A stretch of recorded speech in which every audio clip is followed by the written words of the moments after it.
Hello বন্ধুরা, good morning. তো আজকের ভিডিওটা কিন্তু আমি 6:45 থেকে শুরু করলাম। আর এখন যাচ্ছি আমি গড়িয়া স্টেশন। গড়িয়া স্টেশন কেন যাচ্ছি সেটা আমি বলছি তোমাদেরকে।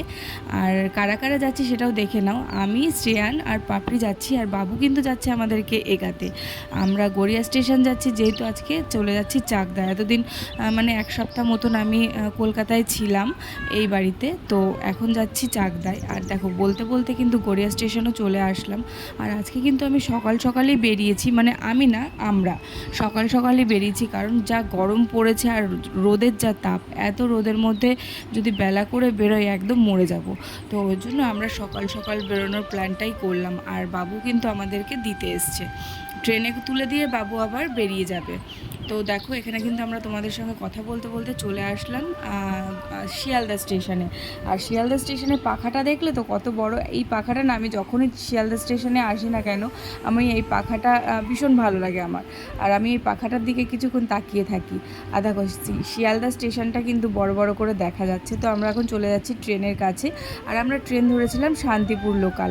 আর আমার হাতে কিন্তু গপু রয়েছে। আমি যেহেতু গপুকে নিয়ে গেছিলাম, গপু এই প্রথমবার আমার মার কাছে গেল। আর আমি না যাওয়ার সময় মাকে একটুখানি ইয়ার্কি করে বলেছিলাম যে মা, আমি গপুকে নিয়ে যাচ্ছি না। তো মা না কেঁদেই দিয়েছিল।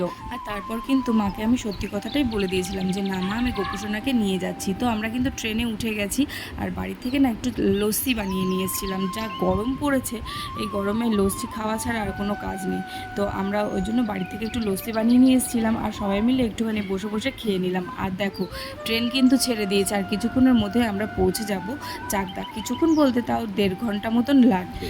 দেখো দেখতে দেখতে কিন্তু 1.5 ঘন্টা কেটে গেল। 1.5 ঘন্টার মধ্যে আমরা কিন্তু চলে আসলাম চাকদা। আর ব্যাগটা এত ধ্যাতলা ছিল যে ব্যাগটা একদিকে নিতে গেলে আর একদিকে চলে যায়। তাই পাপড়ি ব্যাগটাকে নিয়ে দাঁড়িয়ে পড়েছে। পাপড়ি বলছে, বৌদি আমি কিন্তু নিয়ে যেতে পারছি না, তুমি এর ব্যবস্থা করো। তো আমি দেখো কিভাবে টানতে টানতে নিয়ে আসলাম। আর ব্যাগটা না ভীষণ ভারী হয়েছিল, কারণ একটা বছর আমি কলকাতায় ছিলাম। কিছুটা জিনিসপত্র আগে নিয়েছিলাম, আর আজকে কিছুটা নিয়ে এসেছি। আর এখনও কিন্তু ওই বাড়িতে কিছু জিনিসপত্র রয়েছে। তো আমরা কিন্তু এখন অটোতে বসে পড়েছি।